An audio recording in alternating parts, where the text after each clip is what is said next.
Welcome back to the Arise interview, where we speak to the newsmakers as well as ordinary people doing extraordinary things around the world and featuring the voices at the heart of the stories. I'm Charles Anyegolu. Now let's stay in Afghanistan, where, as you may have heard, there's been an explosion or a couple of explosions at Kabul airport. At least 13 people are reported to be killed, but of course those numbers changing constantly because it's an evolving situation. It follows a major security alert and the American and British governments warning people to leave Kabul airport or not head there at all. Thousands are still trying to get out of the country, and yesterday the US Secretary of State Antony Blinken insisted that American efforts to help people who want to leave will continue beyond the 31st of August, which is the deadline given by the Taliban. Well, among the organizations that are still there in Afghanistan are the United Nations Children's Agency, UNICEF, and other charities that look after women and children. According to them, up to 10 million children in the country are in dire need of humanitarian assistance, especially since the Taliban swept to power earlier this month.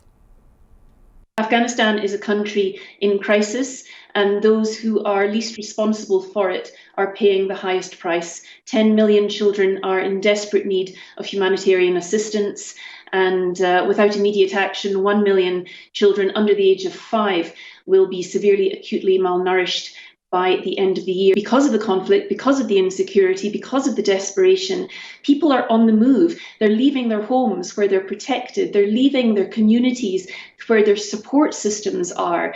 We're seeing families asleep out in the open. We're seeing families in camps for internally displaced people. I was in a camp for internally displaced people in Kabul yesterday, and the people arrive with nothing. UNICEF was there. We were able to give them water. There's a school structure, so we were able to get children back into school, including girls, and that helps them to recover and to repair the wounds, because so many of these children have seen atrocities that no child should ever see. In addition to the conflict and crisis that we've seen, in addition to the malnourishment crisis we're seeing, in addition to the fear and anxiety across the country, Afghanistan is a country in drought. People don't have enough water. UNICEF is trucking water to the hardest hit communities. And after a dry winter, the harvest on which so many people were relying is really small, really meager, and it's not going to carry people through the next few months. Spokesperson for UNICEF there. Well, joining us for more on the deteriorating humanitarian situation in Afghanistan is Arise correspondent Lape Olarinoye, who's been monitoring developments there. Good to see you, Lape. Before we talk about that humanitarian situation, I wonder if you might tell us a bit about the explosion that's taken place at Kabul airport, and that follows, of course, the warning from both the Americans, the British, the Australians, that people shouldn't go near the airport. This story is currently breaking, and as you've rightly said, it is following all those warnings of an incessant attack which has now taken place. There are reports of a suicide bombing that took place only some moments ago in Kabul airport, and currently the death toll is at 13, but we aren't sure as to whether those people that have sadly passed away are either just Afghan civilians, or are even US or British military officials who are also present there. So the British and as well as the US foreign offices haven't confirmed that yet, but so far we do know that 13 people have been injured and have sadly passed away as a result. And now you and I both know, Charles, of course, that leading up until this attack took place, that there were constant warnings of people to stop coming to the airport who are trying to flee for their lives, because on the route to those airports are now being manned by the Taliban. So, of course, many routes to the airport leading to Kabul International Airport are being controlled by the Taliban. So, of course, they themselves know how many people are, desperately trying to flee, which is why we've seen now that the warning that they gave all the foreign officials that are currently there has actually played out. Particularly because of this impending 31st of August deadline for the US to leave. The Taliban last week said that if they do intend on extending that, then that would be an extension of the occupation. And so, of course, this is why they kept warning people, and now this attack has taken place. Of course, that death toll will rise, Charles. It is set to increase, but we are getting those reports as they're coming in, as and when.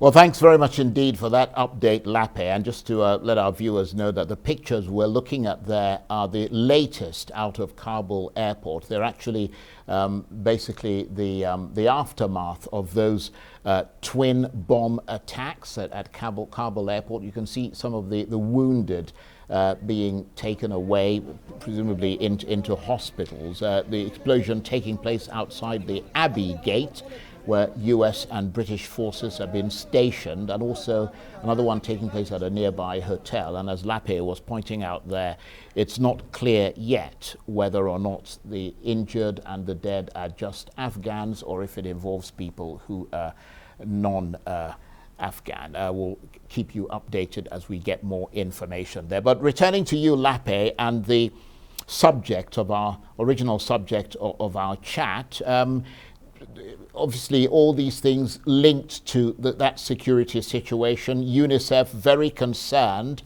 about not just the humanitarian situation, but also stories of children being trampled there amongst the crowds at the airport, or being, lost or separated from their parents as they struggle to get onto those evacuation flights.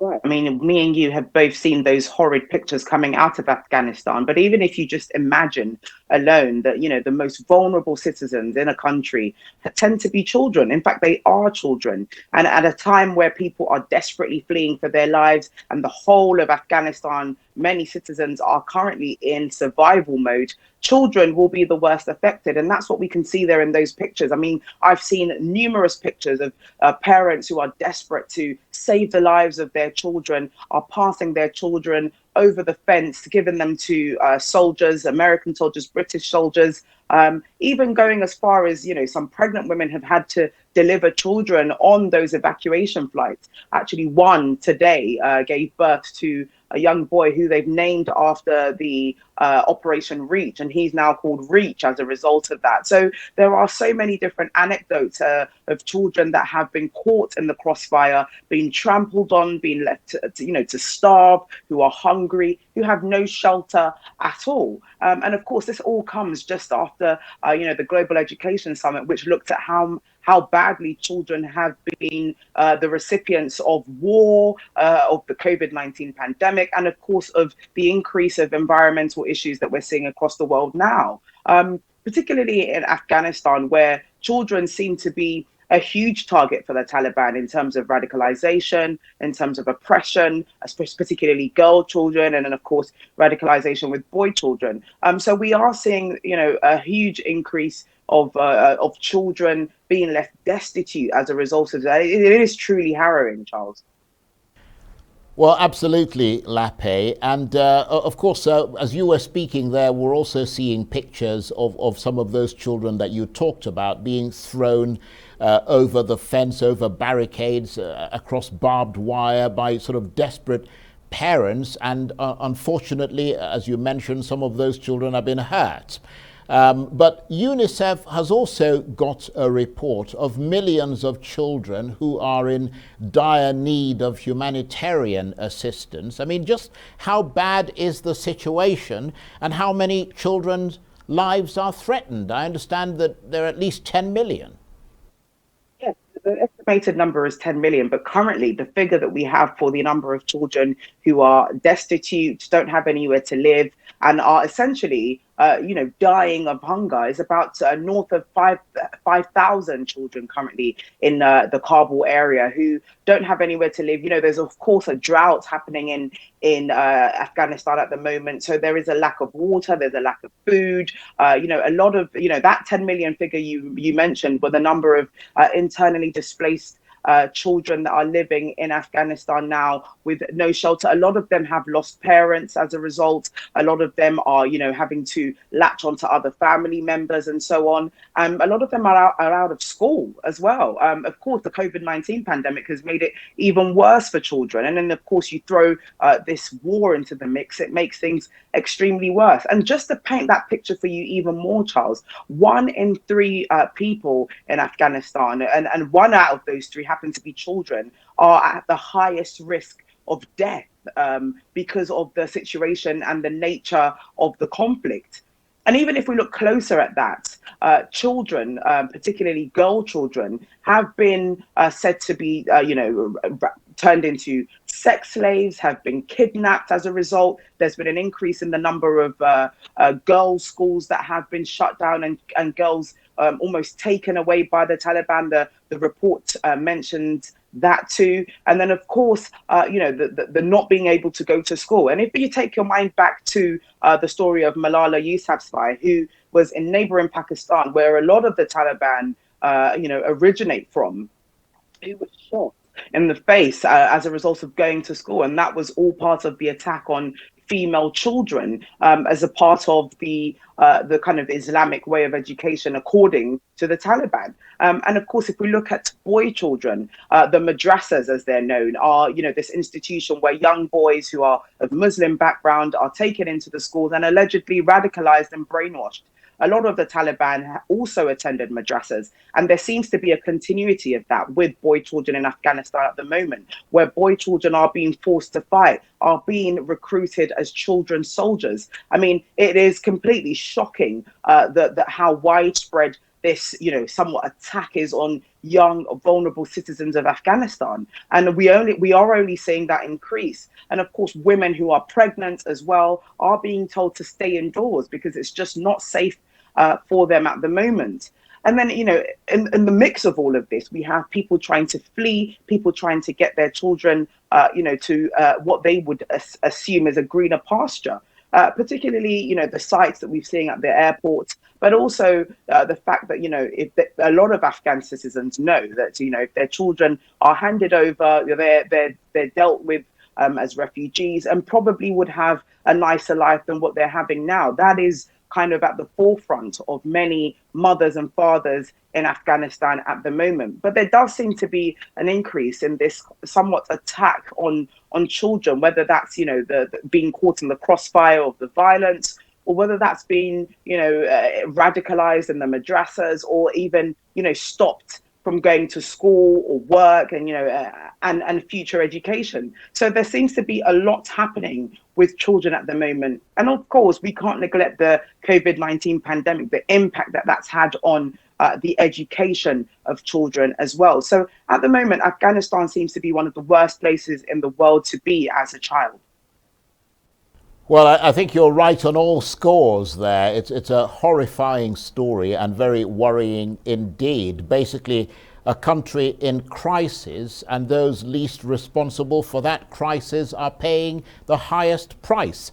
Stay with us, Lape. We want to talk with you some more and get the benefit of your analysis there. Lape Olarinoye, of course, our correspondent keeping across developments in Afghanistan. She's talking to me from London and she will stay with us. You're watching the Arise interview. Plenty more still ahead as we continue our assessment of the warning from the UN and children's charities operating in Afghanistan that millions of children are in dire need of humanitarian assistance there. Stay with us.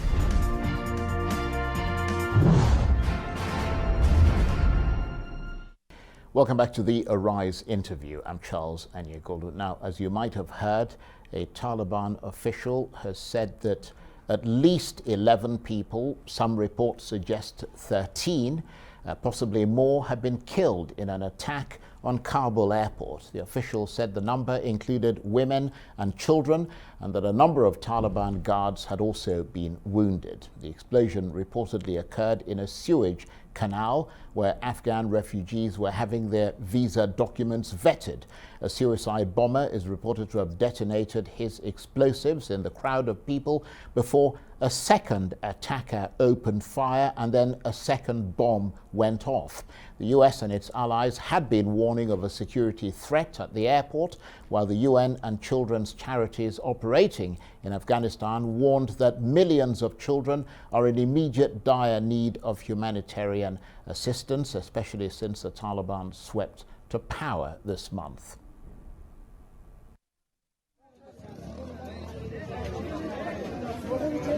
As you are all aware, the humanitarian crisis in Afghanistan has rapidly escalated in the past weeks. Tens of thousands have fled their homes. Currently, the overwhelming majority of displacement is taking place within Afghanistan itself.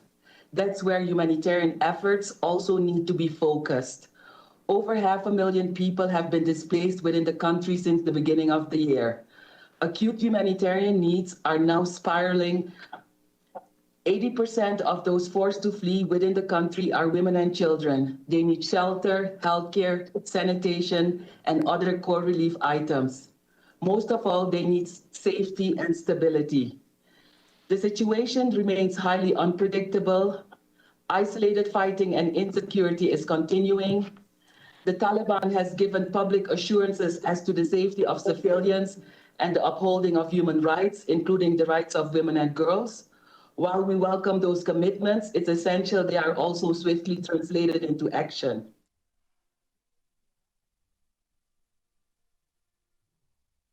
And with me, Arise correspondent Lape Olarinoye, who's been monitoring developments out of Afghanistan from London. And Lape, thank you very much indeed for staying with us. Let's take our audience straight back to those pictures, those latest pictures that we saw coming out of Afghanistan, pictures of the aftermath of the explosions that have taken place. You may not be able to see this, Lape, but we're looking at pictures now of people being wheeled on stretchers into hospitals, draped in sort of bloodied cloth and so on. I wonder what the latest is that you're hearing of that explosion.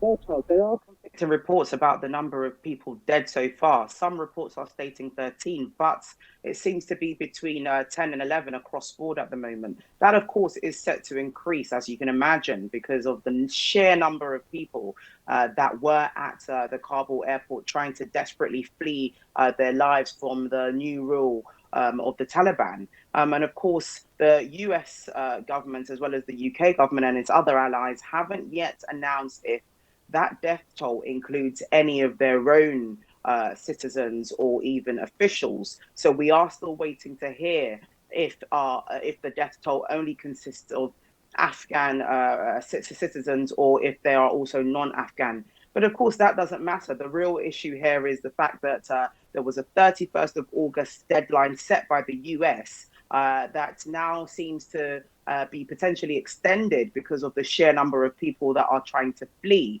And countries like the United Kingdom have said that they intend on evacuating as much people as they can. And currently they've taken just over 8,000 since the beginning of June. So the Taliban, of course, have heard this news and have said that that would actually be an extension of the occupation, and they, could react. And this is the reaction that we're seeing now. They're trying to assert their power quite violently at the cost of the lives of their own citizens, their own, brothers and sisters, as it were. And of course, that death toll, we are told that women and children are included, which again leaves the most vulnerable at the epicenter of this crossfire and violence.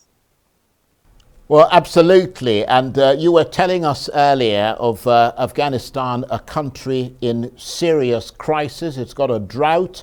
Aid agencies trucking water and drilling boreholes in affected communities. And of course, you were telling us about the children. Many of the children in internally displaced camps having witnessed atrocities that no child should see. So UNICEF and all the other organizations working on psychosocial care as well for those children. Yes, well, that's absolutely right, and that is very, very paramount because a lot of the time we tend to focus on the physical damage or the kind of educational damage that this has on children, but actually a lot of focus isn't placed on the mental impact that this has. If we look at just war veterans alone, they have long-lasting impacts of what they've seen at war, the kind of trauma. But actually, children, particularly in countries like Afghanistan, have had to grow up witnessing this over and over again. Some have even had to witness their parents being killed in front of them. So those kinds of images and those kinds of experiences stay with children and human beings as a whole for life. And so, of course, the trauma that a lot of these children are having to face and deal with every day is something that shouldn't be neglected. And that's why children's charities, as well as the UN and UNICEF, are calling for that psychological evaluation for children. Really giving attention to the mental impact of this horrid war that's happening in Afghanistan. And of course, the impact that it has on families. A lot of families have been separated. Children are unable to see their parents. We've seen all those terrible images of children being separated by from their parents because parents believe that they will have a better chance of survival if they go off with a UK or US military official and be sent off to what they think is greener pastures. So of course, that long-lasting impact on children is something that will last forever. So this isn't just something that's happening now. It's something that probably we would have to revisit over and over again. The impact that this has on children, and of course the impact that the COVID-19 has on children all over the world because of the absence of proper holistic education.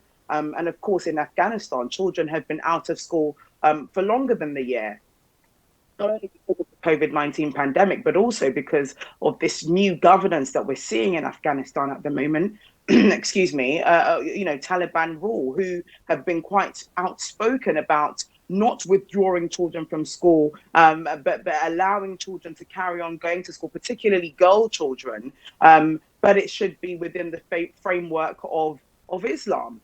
But actually, it's contradictory because now we're hearing more reports, particularly this report that we're discussing, Charles, where the UN have stated that a lot of girl children are actually being, taken away from their families and being turned into what is being described as sex slaves, and also young boys being put into these madrasas to be radicalized. So right. No, absolutely. I don't mean to interrupt you, Lape. We've got about a minute or so left. I mean, in addition to all the things you're talking about, there's also a desperate nutrition crisis, children in hospitals and camps clinging to life, ravaged by malnutrition. And I guess there are people who are wondering why aid agencies are not evacuating as well as all the other people. I mean, this underlines why they're staying on there for the women and the children of that benighted country, in spite of the fact that we've heard that they face threats from Taliban forces. And we've got about 40 seconds or so.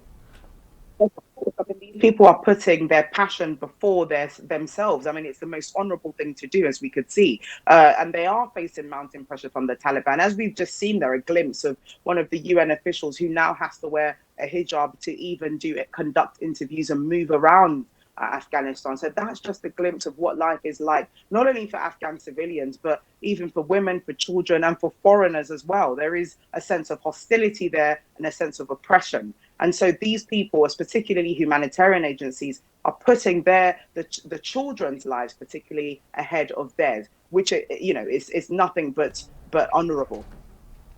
Lape, thank you very much indeed. Lape Olarinoye, our correspondent, talking to me there about Afghanistan, and she was in London. That's it for this edition of the Arise interview. Join us again tomorrow. From me and the entire team here in Abuja and around the world, bye-bye, and thank you for watching.